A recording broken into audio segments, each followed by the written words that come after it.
സ്വമേധയാ മരണം തിരഞ്ഞെടുക്കാൻ മനുഷ്യനെ അനുവദിക്കുന്ന ചുരുക്കം ചില രാജ്യങ്ങളിൽ ഒന്നാണ് സ്വിറ്റ്സർലാൻഡ്. അവിടുത്തെ അസിസ്റ്റഡ് ഡൈയിങ് ക്ലിനിക്കുകളിൽ കഴിഞ്ഞ ദിവസം നടന്ന ഒരു അസാധാരണ മരണമാണ് അന്താരാഷ്ട്ര മാധ്യമങ്ങളിൽ വലിയ ചർച്ചയായിരിക്കുന്നത്. പരസ്പരം പിരിഞ്ഞിരിക്കാൻ കഴിയില്ല എന്ന ഒരൊറ്റ കാരണത്താൽ 75 വർഷം നീണ്ട ദാമ്പത്യത്തിനൊടുവിൽ ഒരു പോളിഷ് അഭിനേത്രിയും അവരുടെ ബ്രിട്ടീഷ് ഭർത്താവും ഒരുമിച്ച് സുഖമരണം വരിച്ച വാർത്തയാണിത്.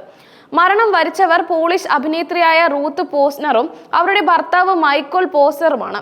ലണ്ടനിലെ വീട്ടിൽ വെച്ച് ഒരാൾ ആദ്യം മരിക്കുന്നത് മറ്റേയാൾക്ക് താങ്ങാൻ കഴിയില്ല എന്ന് ഉറപ്പായതോടെയാണ് അവർ ഒരുമിച്ച് സിസ് ഡൈയിങ് ക്ലിനിക്കിലെത്തി അസിസ്റ്റഡ് ഡെത്ത് സ്ഥിരീകരിച്ചത്. ഈ ദമ്പതികൾക്ക് മാരകമായ രോഗങ്ങളോ മാറാരോഗങ്ങളോ ഉണ്ടായിരുന്നില്ല. ജീവിതം ഞങ്ങൾ നന്നായി ആസ്വദിച്ച് തീർത്തു, അതിനാൽ സുഖമരണം എന്ന ആഗ്രഹം മാത്രമാണ് ഇപ്പോൾ ബാക്കിയുള്ളത് എന്നാണ് ഇരുവരും തങ്ങളുടെ തീരുമാനത്തെക്കുറിച്ച് വ്യക്തമാക്കിയത്.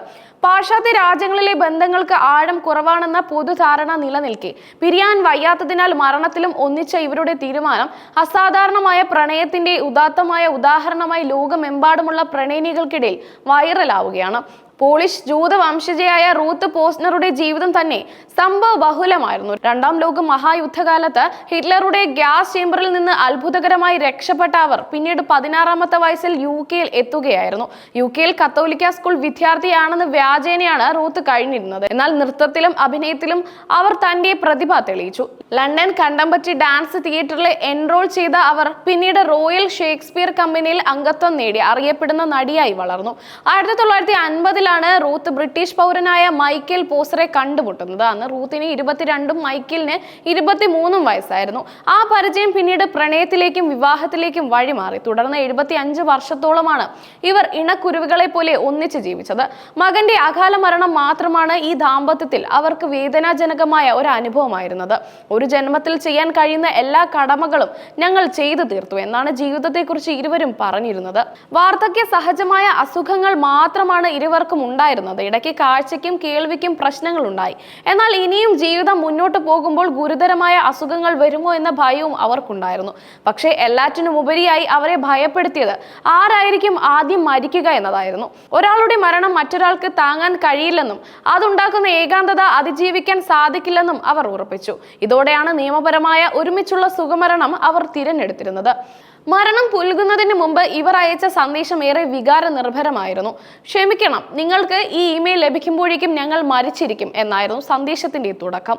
ഈ തീരുമാനം ഇരുവരും ഒരുമിച്ചെടുത്തതാണെന്നും ആരുടെയും നിർബന്ധപ്രകാരമല്ലെന്നും സന്ദേശത്തിൽ വ്യക്തമായി പറയുന്നുണ്ട്.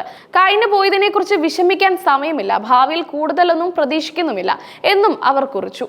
ഈ അസാധാരണമായ പ്രണയത്തിന്റെ അന്ത്യം സാമൂഹിക മാധ്യമങ്ങളിൽ വൻ ചർച്ചാ വിഷയമായിരിക്കുകയാണ്.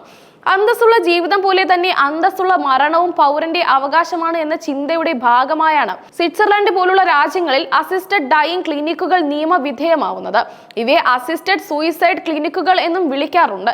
യൂത്തനീഷ്യ ക്ലിനിക്കുകളിൽ രോഗം കാരണം ഒരു രക്ഷയുമില്ലാത്തവരെ മാത്രമാണ് ജീവിതം അവസാനിപ്പിക്കാൻ അനുവദിക്കുന്നത്. എന്നാൽ സ്വിറ്റ്സർലാൻഡിലെ ഈ ക്ലിനിക്കുകളിൽ ഗുരുതരമായ അസുഖം ബാധിച്ചവർക്കോ അസഹനീയമായ വേദന അനുഭവിക്കുന്നവർക്കോ അല്ലെങ്കിൽ ഈ ദമ്പതികളെ പോലെ മാനസികമായ അസഹനീയമായ അവസ്ഥയിലുള്ളവർക്കോ അവരുടെ സ്വന്തം ഇഷ്ടപ്രകാരം നിയമാനുസൃതമായി ഡോക്ടർമാരുടെ സഹായത്തോടെ ജീവൻ അവസാനിപ്പിക്കാൻ അവസരം നൽകുന്നു. ഇവിടെ മരണം തിരഞ്ഞെടുക്കണമെങ്കിൽ കർശനമായ നടപടിക്രമങ്ങൾ പാലിക്കണം. ഡോക്ടറുടെ സമ്പൂർണ്ണ പരിശോധനയ്ക്ക് ശേഷമാണ് ഒരാൾക്ക് പ്രവേശനം നൽകുക. രോഗം സുഖപ്പെടാനാവില്ലെന്നും ജീവിതം അസഹനീയമാണെന്നും ഡോക്ടർമാർ ഉറപ്പുവരുത്തണം. രോഗിയുടെ സ്വമേധയാ ഉള്ള സമ്മതം നിർബന്ധമാണ്. മരണം 2 രീതിയിലാണ് നടത്തുന്നത്.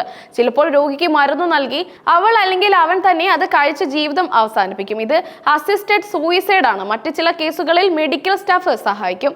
സ്വിറ്റ്സർലാൻഡിലെ പ്രധാന ക്ലിനിക്കുകളിൽ ഒന്നാണ് ഡിഗ്നിറ്റാസ്. ഇവിടെ മരണം തിരഞ്ഞെടുക്കണമെങ്കിൽ ക്ലിനിക്കൽ അംഗത്വം എടുക്കണം. ഇതിന് വലിയ ഫീസ് ഉണ്ട്. മൊത്തം നടപടിക്രമങ്ങൾക്കായി ഏകദേശം 6 ലക്ഷം മുതൽ 9 ലക്ഷം രൂപയ്ക്ക് തുല്യമായ തുക അടയ്ക്കേണ്ടതായി വരും. രോഗിക്ക് സോഡിയം പെന്റോബാർബിറ്റാൾ പോലുള്ള മരുന്നാണ് നൽകുന്നത്.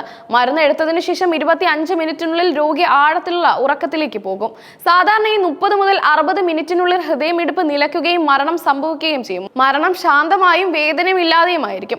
ഇത് ഒരിക്കലും രഹസ്യമായോ അടിയന്തരമായോ ചെയ്യുന്ന ഒന്നല്ല. മാത്രമല്ല, ഡോക്ടർമാർ, രേഖകൾ, സാക്ഷികൾ എന്നിവ ഉൾപ്പെടുത്തി തുറന്ന രീതിയിലാണ് ഈ പ്രക്രിയ നടത്തുന്നത്.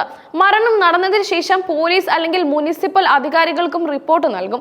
റൂത്ത് പോസ്നറും മൈക്കിൾ പോസ്റ്ററും ഈ നിയമപരമായ എല്ലാ പ്രക്രിയകളും പൂർത്തിയാക്കിയാണ് പരസ്പരം പിരിയാതെ ഒരുമിച്ച് മരണം പുൽകിയത്.